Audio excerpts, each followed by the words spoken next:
Mirror neurons. Fairly new term in our neuroscience. Mirror neurons. We have neurons that mirror the people around us and what's going on. Have a look at this picture. Isn't that gorgeous? Mirroring each other. But I'm going to show you the next picture and ask you if you can predict what the mother is doing.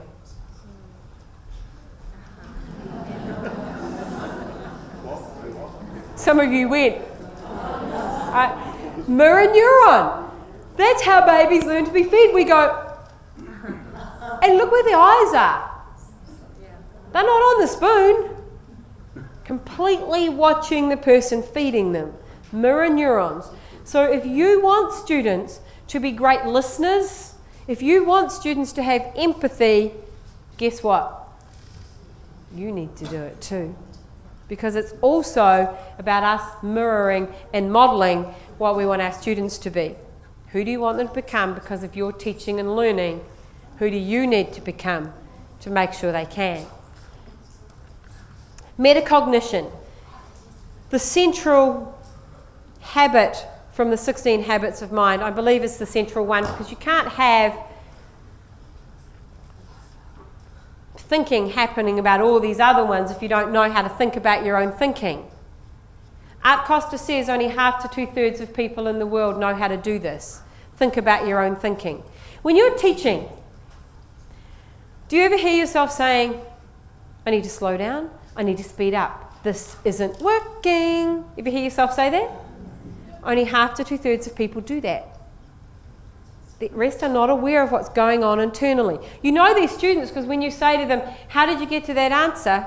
They say, I don't know, just did it. And they're not aware of the metacognitive processes that allowed them to do that. As far as neuroscience is concerned, we know about so much now about neuroplasticity, that the brain can rewire. So much work coming out in the neuroscience about how the brain rewires and changes all the way through our life. One of my colleagues from Melbourne was on the cruise with us. 3 years ago, she had a horrific accident. She woke up in hospital to discover one whole half of her brain had been completely removed. While the doctors were telling her family that she would be a vegetable for the rest of her life, she woke up, realised half her brain was missing, and went, it doesn't matter, my brain will rewire. How stunning is that? She knew her brain would rewire. She knew that she'd be fine.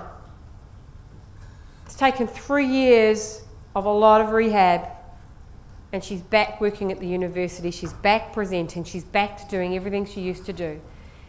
Perhaps she said to me in the quiet, the one thing that has gone, that hasn't rewired, is the lack of having, is that the word, the lack of? She doesn't have so many inhibitions anymore. She'll do things that perhaps she wouldn't have done before, that she might have frowned upon others. But she's like, never mind, I'm having fun. So that controls that behaviour. Not quite there right now, but completely rewired. Completely rewired. Absolutely stunning to be able to hear her speak again and be able to watch how amazing she is. So this is a poster I found on a tree outside a school in Papua New Guinea. The pleasure of working there, and it says thinking aloud, aloud. If we want children to be aware of their metacognitive processes, we need them to talk out loud. We need them to be problem solving out loud so they can be aware of what's truly going on. So they can hear and see their own steps and their own processes. So have your children speak out loud, talk out loud to be aware of those. Dr. Art Costa also says this.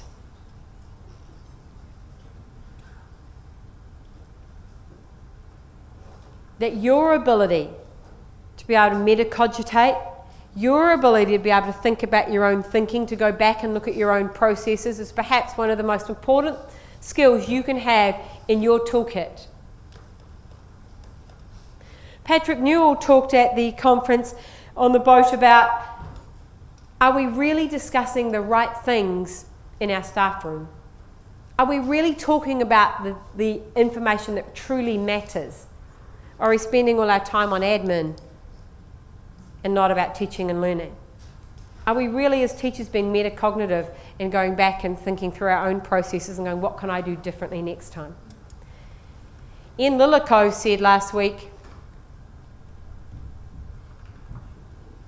I'm yet to find a teacher who starts the beginning of the year saying, I'm going to be a worse teacher than I was last year. Because we don't, do we? But unless we stop and really take the time to think about our processes, are we actually getting better? Or are we just being the same teacher we were last year? Next one. We want to be able to gather data through all our senses. Being able to use all those neuro pathways that we have. The neuroscience is very clear on this one. The more pathways information comes in, the easier it is to store and remember. Because when you understand how incredible your brain is, and you understand storage in the brain, your brain does not store a word in one place. When we talk about the filing cabinet of the brain, that is so the wrong analogy. There is no filing cabinet in terms of how we would perceive in the world a filing cabinet. If you take the word cat, C-A-T, the way your brain stores it is it stores consonants in a different place than it stores vowels. Your brain stores the position of the vowel in a different place than it actually stores the name of the vowel. When you look around this room and see horizontal lines and vertical lines and diagonal lines, your brain stores all those lines in completely different places, not all in the same. So when you look around this room, there's this huge concert of information happening inside your brain, and to recall it, it's an even bigger concert. To be able to take that script and from hundreds of parts of your brain to bring it back. So it's very complex, but the neuroscience is very clear. When we have put things into many different pathways, that's where it makes it easier for recall. So we're not just using the same pathways over and over again. This habit of mine, this disposition, always reminds me of the song.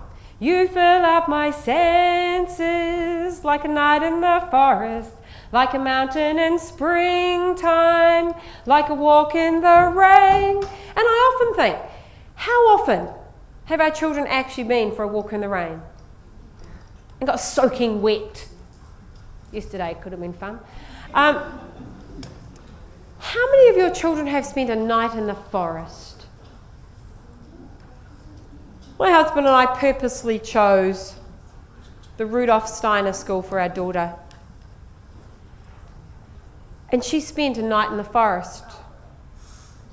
Their whole curriculum, the whole year, is based around one main lesson. And the main lesson this particular year was shelter. And so they spend the whole main lesson all year learning about different shelter, different cultures, different people. By the way, it's beautiful. They start with their own bedroom, then their house, then the journey from house to... It's a beautiful process. And it finished with the students building shelter in the forest. Weeks of work. Weeks of work. 5 girls slept in there.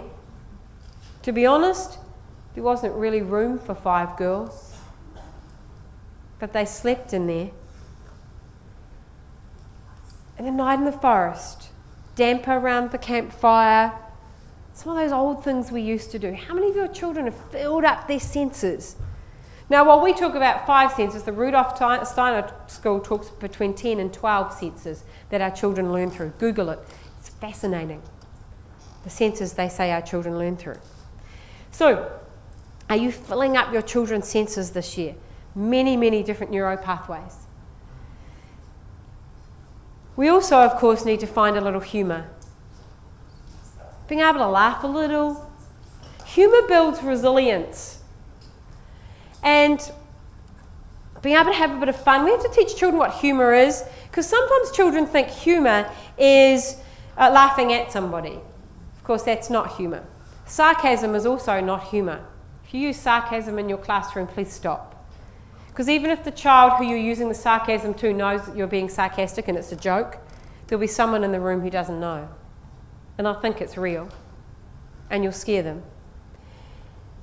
The neuroscience talks about humour building social bonds, being able to connect us together, and talks about us coping with stress. My husband and I are ready for the big one. We have our civil defence emergency kits going. We've got everything we need. And when the earthquake struck in Christchurch, after a while I emailed a good friend and said, what did you need more of or didn't have enough of in your civil defence emergency kits? He emailed back and said, more gin. Not so funny when you come from Christchurch right now, because we know that the alcohol consumption has gone up 3 times in that city. But humour helps build the resilience. So the people who've been able to laugh through some of those hard times, and look, it's hard, build up some of that resilience for themselves. Excuse me.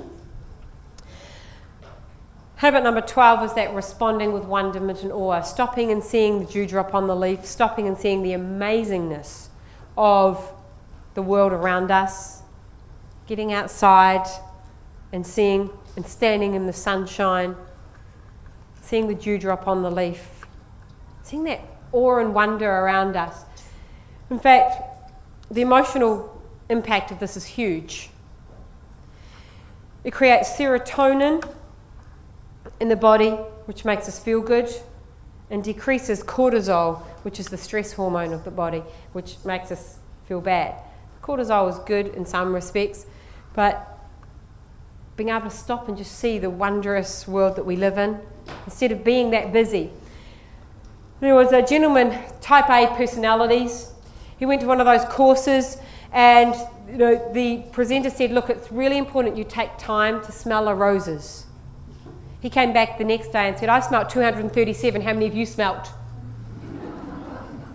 Missed the point, right? Completely missed it.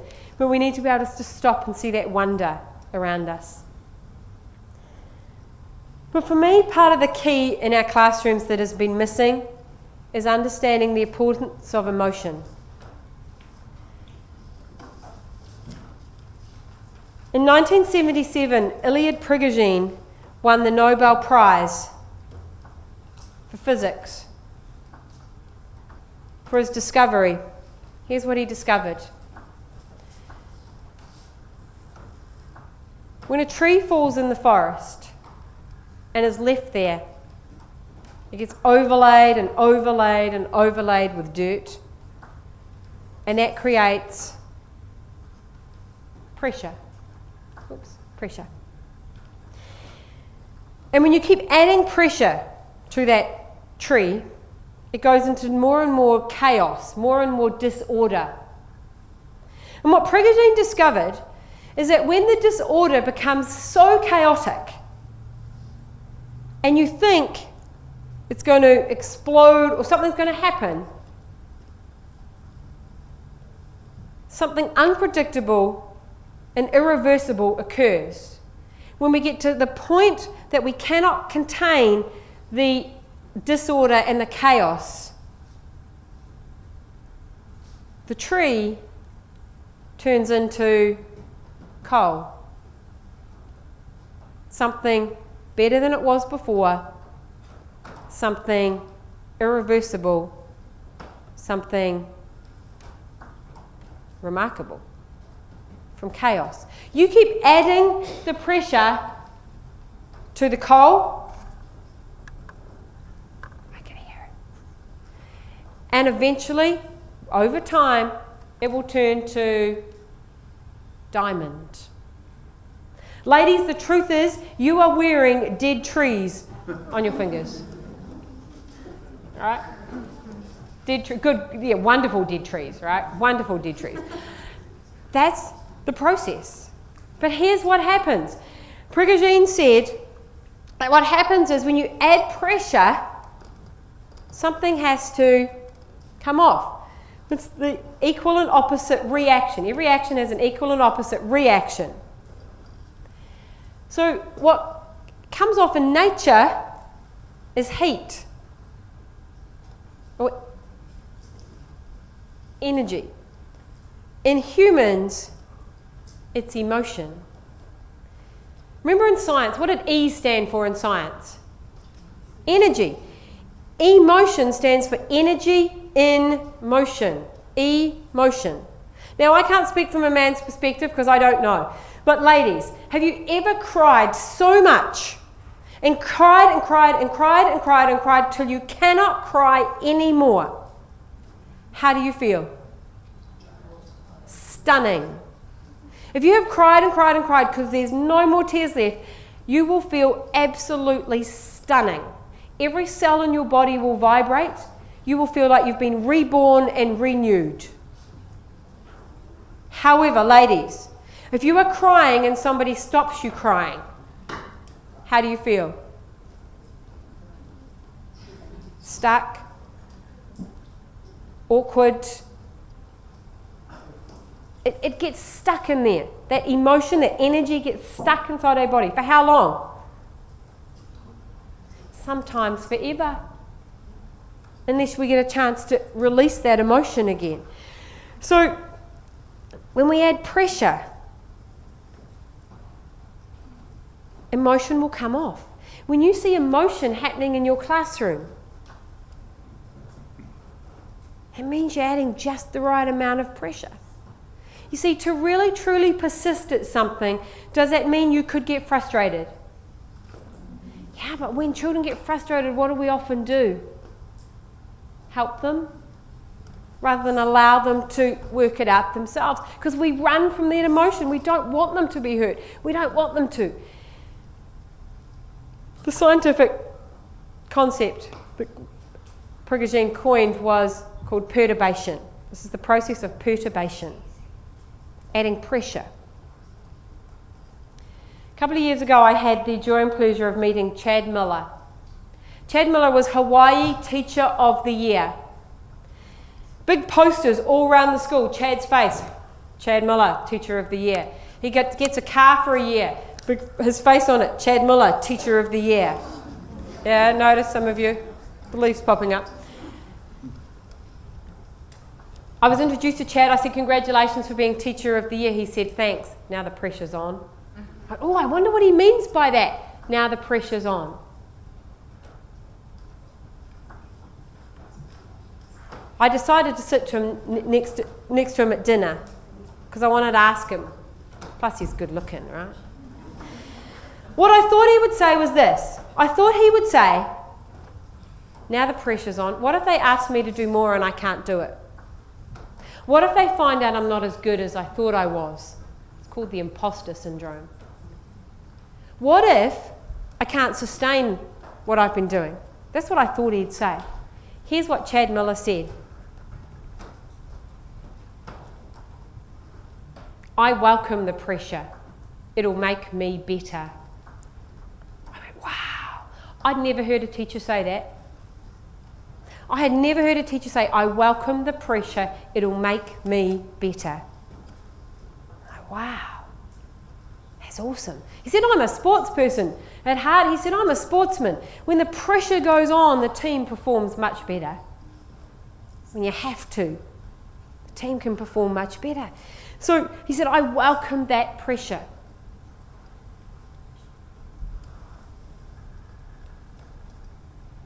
If we allow that butterfly, help that butterfly out of the chrysalis, we will kill it. We have to allow our children to emerge from their own chrysalis and struggle to do that. When we keep helping them and running from the emotion, we're not doing our children a favour, we're doing them such a disservice. We need to embrace that and say it's okay. My daughter spent an entire day a few weeks ago telling me she hated me. I hate you, Mum, all day. Because I'd put a boundary in place.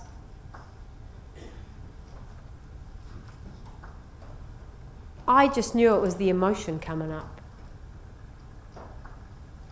Emotion coming up. Hold the boundary. Next day, she wrote this beautiful little note on my pad in my office. I love you, Mum. So you only get sucked in by that, the words that they use.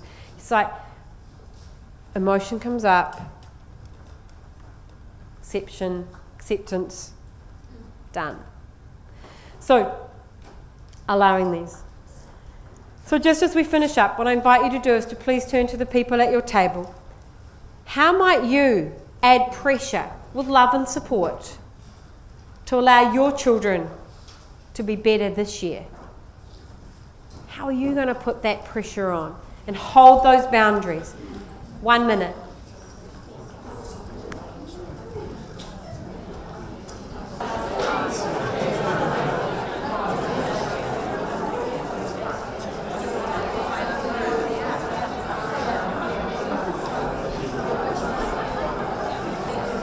And please begin to finish up.